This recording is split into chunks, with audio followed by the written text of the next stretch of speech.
Hello everyone, my name is Dan DeChico, but you might know me as Zero, and I'm here with a development log update for StarDrive 2.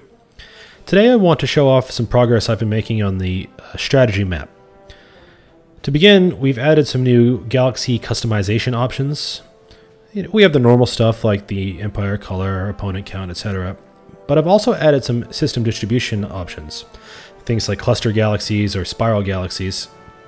And here you can see I really like the cluster galaxy because it provides a lot of distance between clusters of stars. So there'll be a few stars that are tightly packed together, and then those are spread apart over long distances from other clusters. You can see this here in our, we're kind of starting this Little Dipper looking thing, and then there are a bunch of other clusters out there. So the concept is there'll probably be some turtling early game until we can put together the resources we need to go, to go reach the other stars. This little dotted line you see, that is my range. That's as far as I can go at the beginning of the game. If I want to reach new stars, I'll need to colonize planets to provide new bases of operations, new refueling bases. I could also upgrade my fuel cell technology, or I can do build a construction ship and deploy a refueling station. Refueling stations are deep space stations that extend your range. So I'm going to build a couple of those here. Now, one way that I've changed the mechanics up a little bit from StarDrive 1 is that this game is turn-based, but you can just hold down the space bar and you'll see the entire universe crunch simultaneously. You just hold the space bar button down and the game will process until you pick your finger up off the space bar. So it is a turn-based game, but in a StarDrive fashion, you get to see everything happen in real time, so the galaxy feels very alive. Now, I'm moving my construction ship out to the edge of my space, and once it gets there, it looks like I have two here, then I'll go ahead and deploy a refueling station. So one of my construction ships is spent, and now I have a refueling station, and we didn't get to really appreciate that animation, so I'm going to build another one. Let's go out a little farther, and once I arrive on target, I'll build it. So you can see we got a spiffy little animation with our construction ship that deploys a refueling station. So when I go and select my fleet again, you'll see that I have a larger range. I can now reach a couple more stars. Let's take a look at a few new features.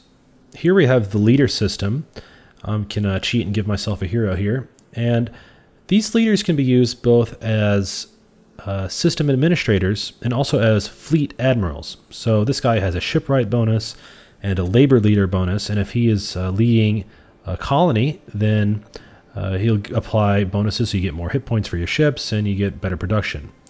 And to assign a leader to a system, you simply open up a colony menu and you click on the portrait for the guy you want to lead this colony. So now you can see he's applying his administrator bonus to production, and also if we build ships here, those ships would get new bonuses. He'd get that shipwright bonus. So we also have a new galaxy overview screen that lets us manipulate all of our colonies from one handy-dandy place. Now here you can see that actually all of my colonies are a little bit short on food, so I can just redistribute my workers here to make some new food at my homeworld, which is a great agricultural colony. And if you noticed, those planets that were now short on food, -1 food, they're now getting food because my freighters are taking the food from my homeworld to those planets. And this isn't just abstracted. As you'll see, these ships will appear on the strategy map, and you can intercept the ships. Your enemies can intercept those ships, and you can intercept your enemies' ships. So you can raid the trade lanes of your enemies, or likewise, you can have your trade lanes raided. All right, so let's take a look at how intercepting other ships on the strategy map works and how fleets in general work. As you can see here, I have a fleet with a single ship in it. This is a small ship, and I'm mousing over my command point summary. Now for each ship that you have in your fleet, it takes at least 1 command point. Bigger ships take more command points. And those star bases, the things that you can build there at your planets, they give you more command points. All right, so you need to capture planets, you need to build star bases. There are a few other ways to get command points as well. Now you can see that those circles, when I select the ships, those are the area of influence. Right? That's the zone of control for the ship.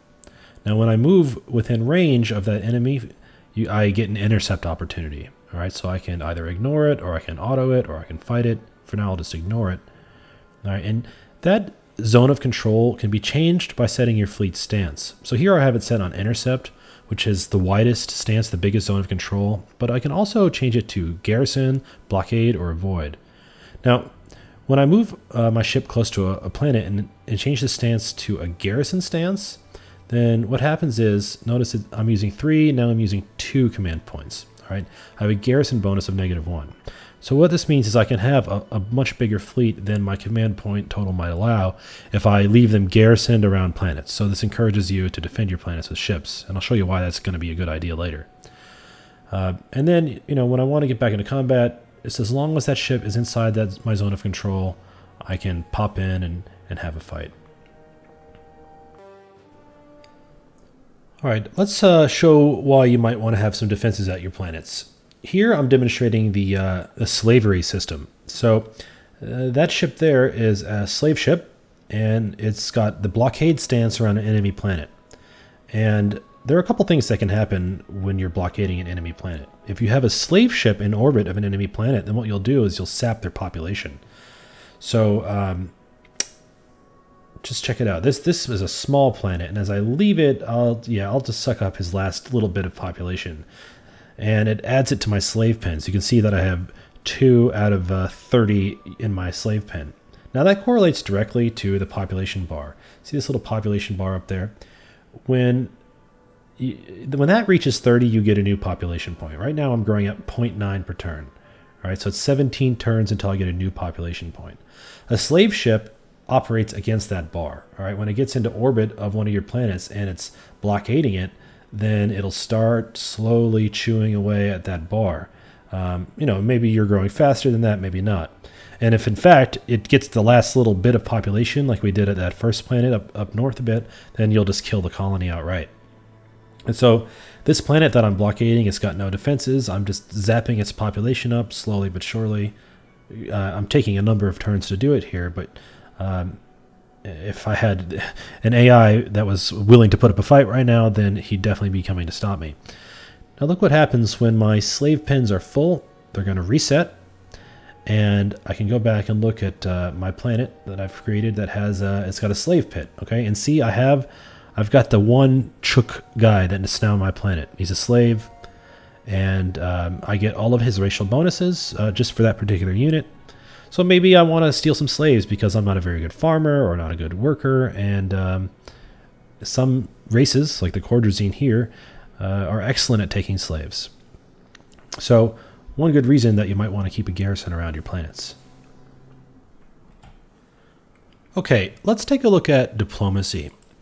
Here I'm going to contact the United Federation, and we'll have a chat with our old friend here. So basically, this is an entirely new system, what I'm doing here. There are a few basic concepts. First is the concept of tolerance. This is just like the trust. It's a measurement of trust between you and them. How much trust do your people have for them? How much trust do they have for you? Okay, and each of the items in your trade, or each of the things that you can do with them, has an impact on that. So for instance, I can grant them trade rights, and you see that it has 30 tolerance impact. So this would let them send freighters to my empire, and they can make money on that. So when I add it to the deal, the tolerance goes up. All right, so I'm using 30 out of my 50 available tolerance, and now he's really happy because he thinks he's getting a gift. And that introduces this other concept of perceived value.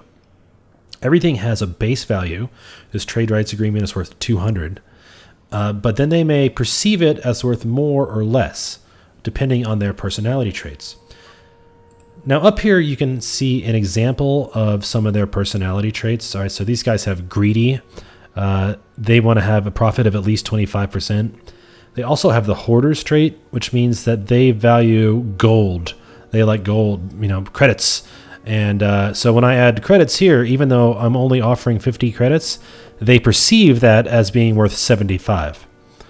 All right, so all you need to make a deal is, You need to have the values on your side and the values on their side be within their profit tolerance. All right, so here, like I said, they want a profit of at least 25%. So, if they're going to take this deal because they're making a good profit. All right, they're getting trade rights plus 75 credits. Now, things that impact your tolerance, your relationship with them, or you can see your approval, and as you gain experience with this race, you'll have entries into this approval readout that shows why they do or do not like you. And ultimately, as they move away from that 50% base approval rating, they'll gain more tolerance for making deals with you. Ultimately, the goal of this system is to achieve predictability. I just want you to know why you're getting a deal or why you're not getting a deal. And their text will update dynamically. See how this guy's text changes depending on what you're doing. So look, he needs more to make this deal work. Okay. Or check it out. If I try to add something that's more than my tolerance would allow or more than his tolerance would allow. So let's say I demand large trade rights. So like it's way over his tolerance. No, you're asking too much of us too quickly here. So again, all you need to make a deal is just to look at your values and look at your tolerance. Now, one thing we haven't added yet, but I intend to, is the concept of threats. So you'll be able to add a threat to your side of the bargain, and that may affect their tolerance or their perceived value. So we're going to play with those ideas, come the beta, and see how people feel about them. All right, well, that wraps up this video. There's a lot that you still haven't seen. If you have any questions and want to see some specific parts of the game, drop by the forums and ask me about what you want to know. And I really look forward to getting us into beta. It's coming up very quickly here. And we're on track still for September release. We'll keep you updated with any new news. Check us out also on Twitter at ZeroSumGames and at our website, StarDriveGame.com.